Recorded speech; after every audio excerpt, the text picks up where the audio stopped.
ॐ श्री गणेशाय नमः। ॐ गणगणपतये नमो नमः। वक्रतुण्ड महाकाय सूर्यकोटिसमप्रभः निर्विघ्नं कुरु मे देव सर्वकार्येषु सर्वदा।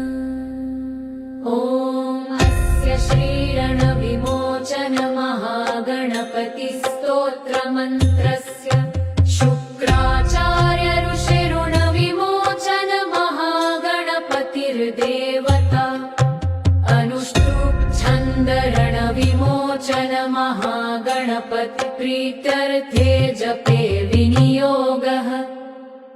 ॐ स्मरामि देवदेवेशं वक्रतुण्डं महाबलं शरगक्षरं कृपासिन्धुं नमामि ऋणमुक्तये।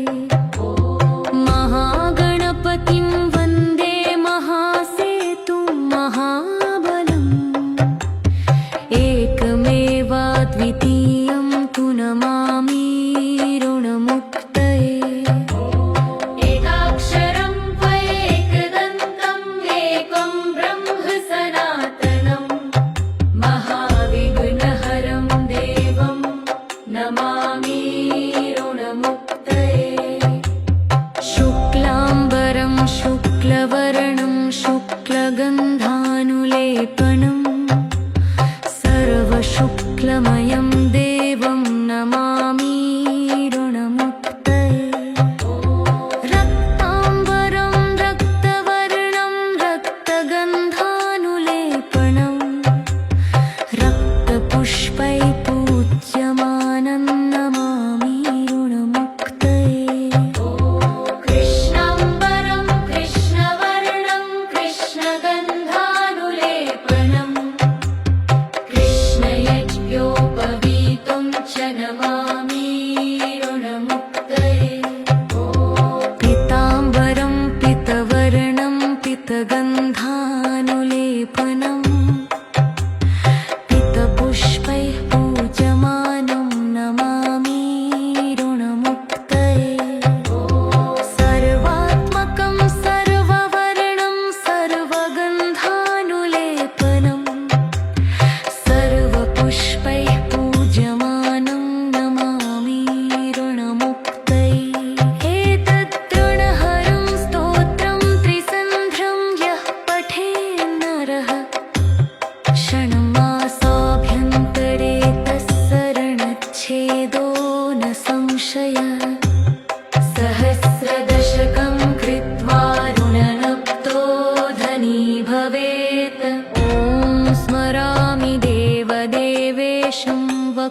संशयः सहस्रदशकं कृत्वा ऋणनप्तो धनी भवेत् ॐ स्मरामि देवदेवेशं वक्रतुण्डं महाबलं शरगक्षरं कृपासिन्धुं नमामि ऋणमुक्तये महागणपतिं वन्दे महासेतुं महाबलम्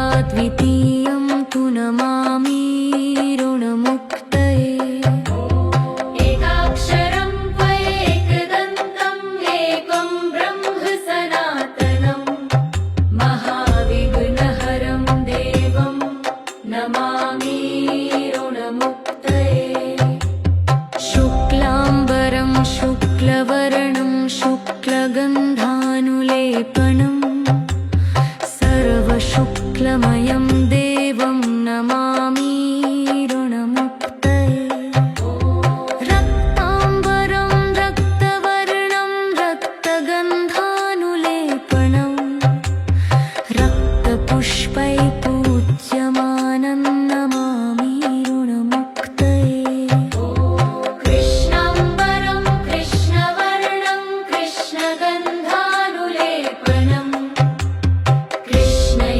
कृष्णयज्ञोपवीतं च नमामि ऋणमुक्तये पीताम्बरं पीतवर्णं पीतगन्धानुलेपनं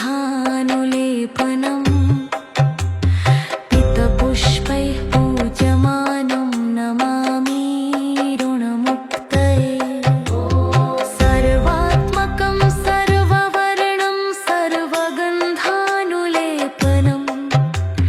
सर्वपुष्पैः पूज्यमानं नमामि ऋणमुक्तये एतद्धृणहरं स्तोत्रं त्रिसन्ध्रं यः पठेन्नरः षण्मासाभ्यन्तरे तस्सरणच्छेदो न संशयः सहस्रदशकं कृत्वा ऋणनप्तो धनी भवेत् जय श्री सिद्धिविनायक जय श्री गणेश सर्वत्र सिद्धिरस्तु शुभं भवतु इति रुद्रयामले ऋणनमुक्ति श्री गणेशस्तोत्रं